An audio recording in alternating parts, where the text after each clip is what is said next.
बहुत पुराने दिनों की बात है। एक घने जंगल में दो पेड़ आसपास खड़े थे। एक था आम का पेड़ और एक था जामुन का पेड़। आम का पेड़ स्वभाव से हंसमुख और विनम्र था। वो चिड़ियों को अपनी शाखाओं पर बैठने देता, घोंसला बनाने देता, साथ ही रसीले आम खाने को देता। वो चलते मुसाफिरों को शीतल छाया देता। परंतु जामुन का पेड़ बिल्कुल भी उदार नहीं था। वो हमेशा अपनी शाखाओं का ध्यान रखता था। वो बहुत अधिक अभिमानी था कि वो ज़्यादा ऊंचा है। उसने कभी भी किसी पक्षी को अपने ऊपर बैठने नहीं दिया। जो कोई भी उस पर बैठने की कोशिश करता, उसे वो भगा देता। एक दिन एक तोता जामुन के पेड़ के पास आई। तब जामुन का पेड़ बोला, ए, दफा हो जाओ, वहाँ उस आम के पेड़ के पास जाओ। तुम सब मेरी डाली पर बैठकर मुझे खराब कर रहे हो। तभी आम का पेड़ बोला, वो घोंसला बनाना चाहता था। वो पक्षी बहुत ही सुंदर है और बहुत सुरीली गीत गाते हैं। पता है, वो सब बेसुरी गीत गाते हैं। और सुनो, मैं किसी को अपने पत्तों के पास आने नहीं देता। ये पक्षी मेरी सुंदर डालियों को बिगाड़ देंगे। तुम उन्हें अपने ऊपर बैठने दो। वैसे भी मैं छोटे पेड़ के मुंह नहीं लगता। ऐसे ही दिन बीतते गए। आम के पेड़ के बीच और जामुन के पेड़ के बीच कुछ नहीं बना रहा। आम का पेड़ सभी पक्षी को लेकर खुशी खुशी रहता और जामुन का पेड़ किसी से बात भी नहीं करता। एक दिन मधुमक्खी का एक झुंड उस पेड़ के पास आया। रानी मधुमक्खी ने उस जामुन के पेड़ को देखा और उसी पेड़ पर छत्ता बनाने का सोचा। फिर वो बोली, अरे वाह, ये पेड़ तो बहुत मजबूत और सुंदर है। हमारे छत्ता बनाने के लिए सही रहेगा। अच्छा, तुम्हारे बाप का राज है कि यहाँ छत्ता बनाओगे? मुझे मेरी डालियों पर गंदगी नहीं चाहिए। तुम जाओ यहाँ से। ये सुनकर रानी मधुमक्खी नाराज हो गई और तभी आम का पेड़ बोला, देखो मेरे दोस्त, वो मधुमक्खियाँ है, वो भी हमारी प्रकृति का अहम हिस्सा है। उन्हें हमेशा वृक्ष की जरूरत होती है। यदि हम एक दूसरे की मदद नहीं करेंगे तो प्रकृति का संतुलन कैसे रहेगा? तुम मुझे भाषण मत दो। अगर तुम्हें प्रकृति का इतना परवाह है तो तुम उन्हें छत्ता बनाने दे दो और मुझे ज्ञान देना बंद करो, समझे? ये सब सुनकर आम के पेड़ को बहुत दुख हुआ, पर उसने कुछ न कहा। उसने मधुमक्खियों को अपने पास बुलाया और उसकी डाली पर छत्ता बनाने को कहा। तब रानी मधुमक्खी बोली, तुम कितने दयावान हो आम, हमें तुम्हारी डाली पर छत्ता बनाना पसंद आएगा। फिर मधुमक्खियों ने अपना छत्ता आम के पेड़ पर बनाया और वहां रहने लगे। आम के पेड़ को कोई फर्क ना पड़ा उनकी छत्ता बनाने से। दूसरी ओर जामुन का पेड़ ने उसके पास कोई भी आता वो उसे भगा देता। बेचारे पक्षी उसके पास जाने से भी डरने लगे। कुछ दिनों बाद एक लकड़हारा जंगल में आया। उसे घर बनाने के लिए लकड़ी की जरूरत थी। उसने आम के पेड़ को देखा और उसे काटने को सोचा, लेकिन अचानक उसकी नज़र पेड़ के ऊपर मधुमक्खियों के छत्ते पर पड़ी। बाप रे, इस पेड़ पर तो मधुमक्खियों का छत्ता है। अगर मैंने इस पेड़ को काटा तो मधुमक्खी मुझे डंक मारेगी। नहीं, मुझे कोई दूसरा पेड़ खोजना पड़ेगा। फिर उसकी नज़र पास में खड़े जामुन के पेड़ पर पड़ी। उसे वो पेड़ बहुत पसंद आया। अरे, ये पेड़ तो आम के पेड़ से भी ऊंचा और मजबूत है। इसी का लकड़ी से मेरा घर बहुत मजबूत बनेगा। चलो, इस पेड़ को ही काटता हूँ। ये कहकर लकड़हारा जामुन के पेड़ को काटने लगा और जामुन का पेड़ रोने लगा। अरे भाई, मुझे क्यों काट रहे हो? मैंने तुम्हारा क्या बिगाड़ा है? मुझे बख्श दो, मत काटो मुझे। ये कहकर जामुन का पेड़ रोने लगा। इधर आम का पेड़ सब देख रहा था। उसने मधुमक्खियों को पास बुलाया। सुनो मधुमक्खियों, जामुन का पेड़ खतरे में है, हमें उसकी मदद करनी चाहिए। पर हम उसकी मदद क्यों करें? तुम्हें अच्छी तरह पता है ना कि वो किस तरह का पेड़ है। उसने हमें छत्ता बनाने से मना किया था, भला हम उसकी मदद क्यों करें? इस समय ये सब मत सोचो, वो खतरे में है, हमें उनकी मदद करनी चाहिए। तुम्हें पता है ना वो तुम्हारे और हमारे साथ क्या व्यवहार किया था? यदि वो खुद पर हमारा छत्ता बनाने देता तो शायद वो बच जाता। उसे वही सजा मिल रही है जिसकी वो काबिल है। ऐसी बात नहीं है रानी मधुमक्खी, किसी ने तुम्हारे साथ बुरा व्यवहार किया है, इसकी मतलब तुम्हें भी उसके साथ बुरा व्यवहार नहीं करना चाहिए। ये जंगल हम सबका है, हम उसे इस हाल में नहीं छोड़ सकते, उससे हमारी मदद की जरूरत है। तुम सही कह रही हो दोस्त, हमें जामुन के पेड़ की मदद करनी ही होगी। और फिर रानी मधुमक्खी सारे मधुमक्खियों को बुलाया और सारे मिलकर लकड़हारे की तरफ उड़ चले। वो उसके कानों के पास और आंखों के पास गुनगुनाने लगे।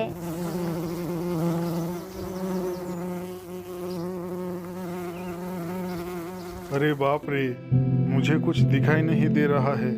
मुझे यहाँ से चले जाना होगा। ये मधुमक्खियाँ मुझे डंक मार रही है।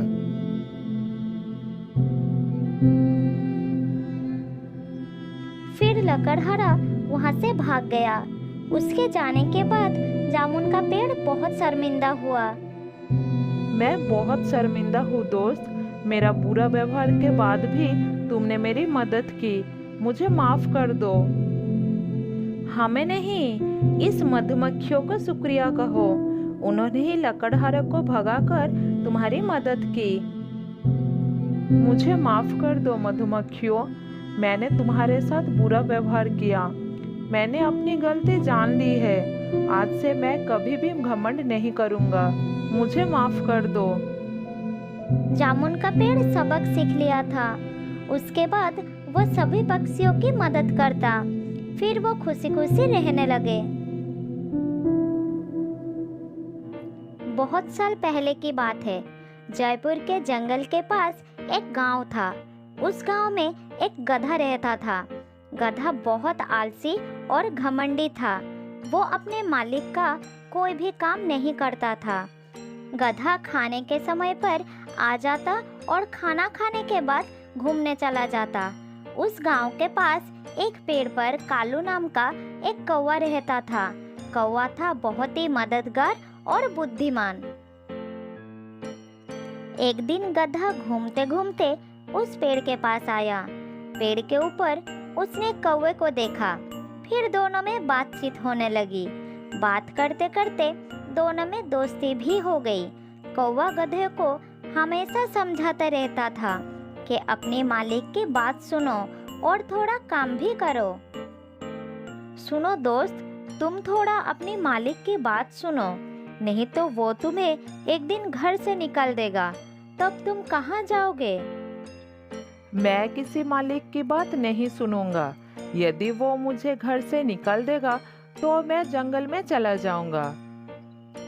इस तरह कौवे ने गधा को बहुत समझाता था, लेकिन गधा उसकी बात नहीं मानता था। कौवा हमेशा गधे की सुरक्षा का सोचता रहता था और उसे बचाने का कोशिश करता था।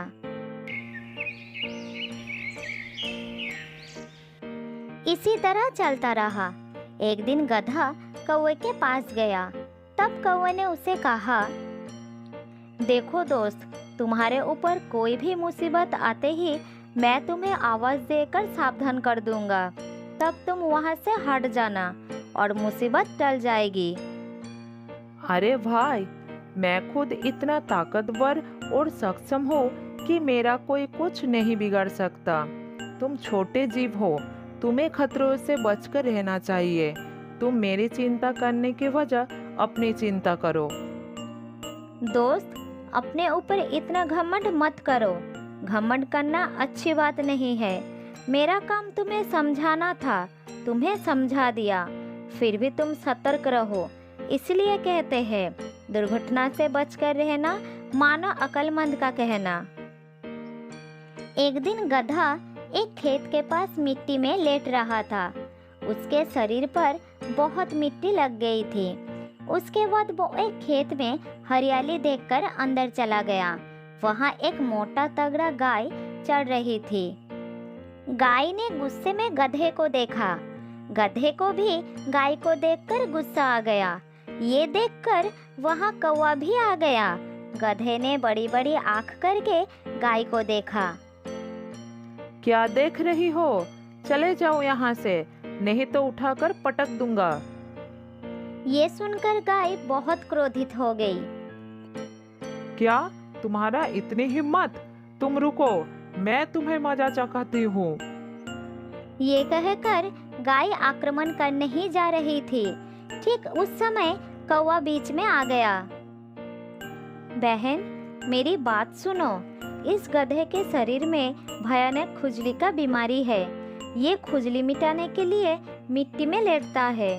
देख लो, इसके शरीर में बहुत सारी मिट्टी लगी हुई है। यदि इसको छुओगी तो वो खुजली आपको भी लग जाएगी।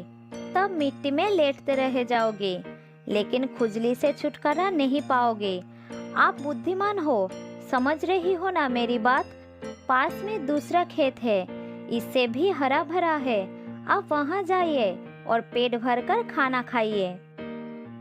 कौवे की बात गाय को समझ आ गई और वो चुपचाप दूसरी खेत में चली गई। इस तरह गधा मार खाने से बच गया। फिर भी गधे का घमंड कम नहीं हुआ था।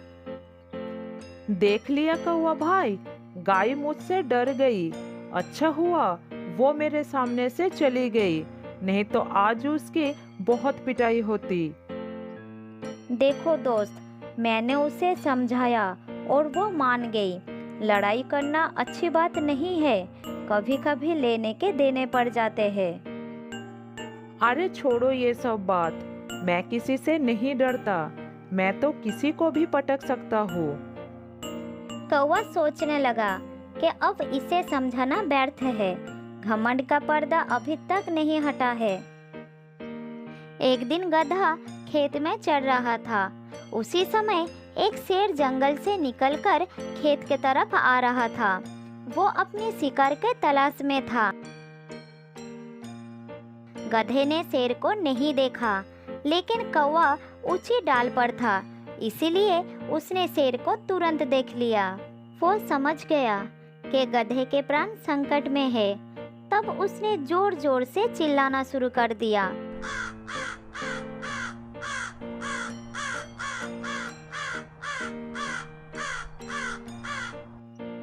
इधर शेर ने लगातार कौवे का चिल्लाने की आवाज सुनकर रुक गया। उसने सोचा कि ये लगातार चिल्लाने की आवाज उसके लिए खतरे की घंटी है। अभी सब गांव वाले आएंगे और मुझे लाठी से पीट पीट कर मार देंगे। इससे अच्छा होगा कि मैं जंगल में चला जाऊं। ये सोचकर शेर ने अपनी जान बचाने के लिए जंगल के तरफ भाग गया।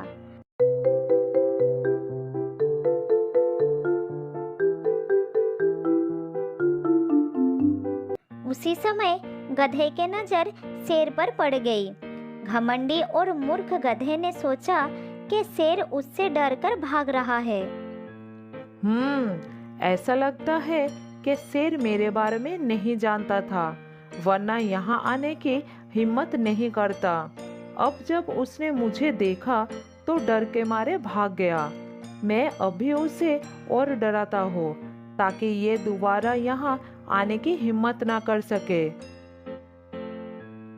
शेर भाग रहा था, तब गधा भी उसका पीछा करने लगा। घमंड के कारण मूर्ख गधा शेर के ठीक पीछे ही दौड़ रहा था।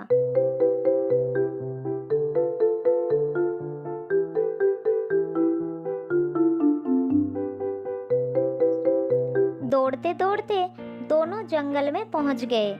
शेर ने मुड़कर देखा कि गधा पीछे आ रहा है तो उसके मुंह में पानी आ गया। उसे लगा कि मैं शिकार की तलाश में गया था, यहाँ खुद शिकार मेरे पास दौड़े चले आ रहा है, ये तो किस्मत की बात है। सोचते ही सोचते शेर गधे के ऊपर आक्रमण कर दिया।